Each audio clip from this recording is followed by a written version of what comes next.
உலகியா கொடுப்பதற்கு ஆரம்பத்தில் நியத்து வைக்காத ஒருவர் இப்பொழுது நியத்து வைத்தால், இன்றுதான் ஒருவருக்கு வசதி வருகிறது, இன்றுதான் நான் உலகியா கொடுக்க போகிறேன் என்று ஒரு நியத்து வைப்பாராக இருந்தால், இன்றிலிருந்து அவர் தன்னுடைய முடியையும் தன்னுடைய நகத்தையும் களையக்கூடாது. அவருடைய தலைமுடி, அதே மாதிரி அக்கிள் முடி, மர்மஸ்தான முடி, உடம்பில் இருக்கிற எந்த முடிகளையும் அவர் அகற்றக்கூடாது என்கிற சட்டத்தை கண்ணியத்துக்குரிய சகோதரிகளை நாங்கள் புரிந்து கொள்ள வேண்டும்.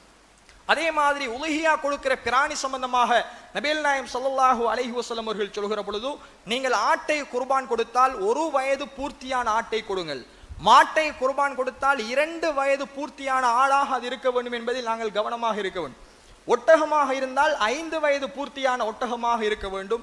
செம்பரி ஆடாக இருந்தால் 6 மாதங்கள் பூர்த்தியான ஆடாக அது இருக்க வேண்டும் என்பதை இஸ்லாம் எங்களுக்கு உலகியாவுடைய விடயத்தில் வழிகாட்டுகிறது. அதே நேரம் இன்னென்ன பிராணிகளை அறுக்கக்கூடாது.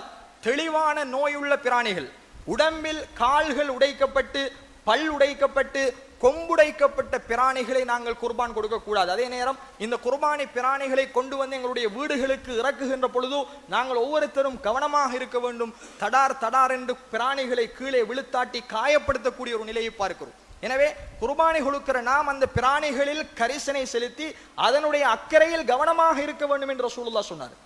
எனவே கண்ணியத்துக்குரிய சகோதரர்களே, அந்த பிராணிகளை காயப்படுத்தாமல் பக்குவமாக அறுக்குமாறும் ரசூலுல்லாஹ் சொன்னார்.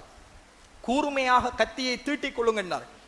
ஒரே அறுவையில் அந்த பிராணியை கழுத்திலே பிஸ்மில்லாஹி அல்லாஹு அக்பர் என்று தக்பீர் சொல்லி நாங்கள் அந்த பிராணியை பலியிட வேண்டும் என்பதை நபிகள் நாயகம் ஸல்லல்லாஹு அலைஹி வஸல்லம் அவர்கள் குர்பானுடைய விடயத்திலே எங்களுக்கு வலியுறுத்துகிறார்கள். அதே நேரம் அந்த பிராணி அறுக்கப்பட்டதன் பின்னாடி அதனுடைய இரத்தங்கள் ஓட்டப்பட வேண்டும். அந்த பிராணி வலித்ததன் பின்னாடிதான் அது அறுத்து உரிப்பதற்கு நாங்கள் முயற்சிக்கணும். ரசூலுல்லாஹ் சொல்கிறார்கள், அது வலித்து போவதற்கு முன்னால், திமித்து போவதற்கு முன்னால் அதை வெட்டுவதற்கு முற்பட வேண்டாம் என்று அல்லாஹ்வுடைய தூதர்கள் தடுத்தார்கள்.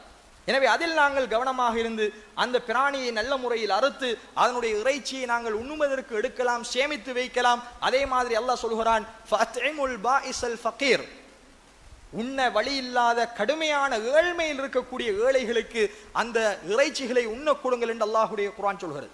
எனவே கண்ணியத்துக்குரிய சகோதரர்களே, அப்படி நாங்கள் குர்பானுடைய பிராணியை ஏழைகளுக்கு உண்ண கொடுப்பது என்பது இந்த பிறநாளுடைய தினத்தில் மிக முக்கியமான ஒரு இபாதத்தாக இருக்கிறது.